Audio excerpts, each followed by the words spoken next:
Yes, sir. Ika 44 days. For 4 days. 44. 44 araw na every other day cardio sa hapon.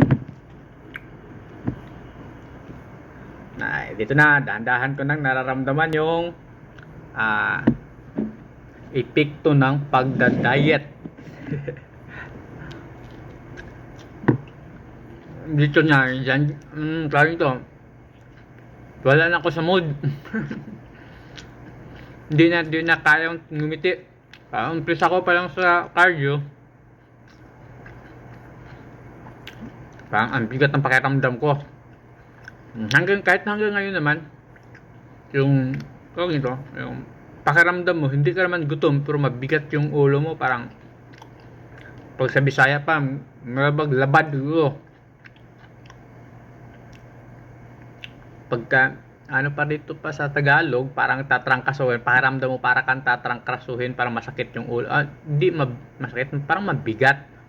Yun na yun. Yun yung mga sign na dahan-dahan na talagang tumalab. Ano na lang din naman kasi 5 weeks out. Kaya yun na talaga yung nararamdaman ko. Pero wala, ganun talaga eh.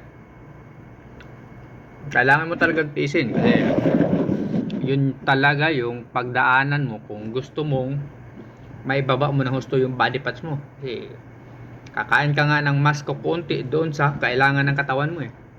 Para maobliga yung katawan mong gamitin yung stored fats bilang energy.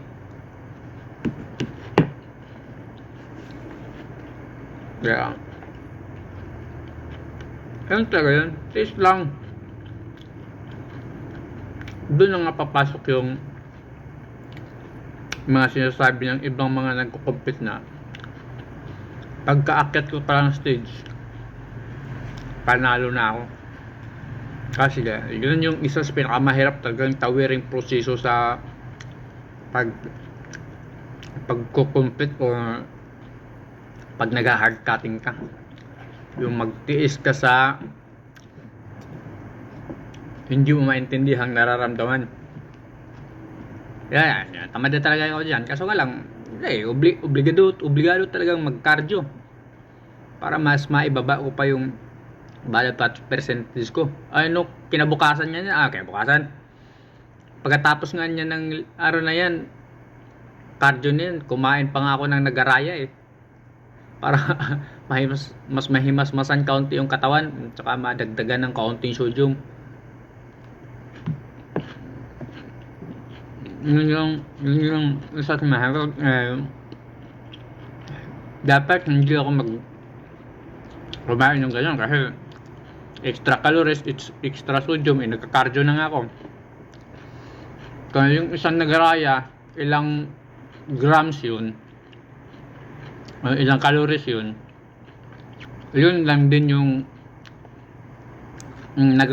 nasusunog ko o nabuburn kong calories sa isang oras mahigit na cardio. Parang pinalitan ko lang. Hindi talaga ako nag-deficit na. Hindi nga talaga eh. Kailangan mo talagang anuhin. Ngayon nga, minsan hindi ganun talaga katindi yung mo sa sarili mo. Yun na, medyo kumpiyansa pa rin ako kasi mahaba-haba pa naman, mayroong 5 linggo pa lang. Pero para sa ibang mga competitors talaga wala. Lalo sa mga malalaking competition talaga, malalaking event, hindi mo pwedeng teka yung diet mo. Diretso talaga dapat. So, pakiramdam ko, hindi ganun talaga.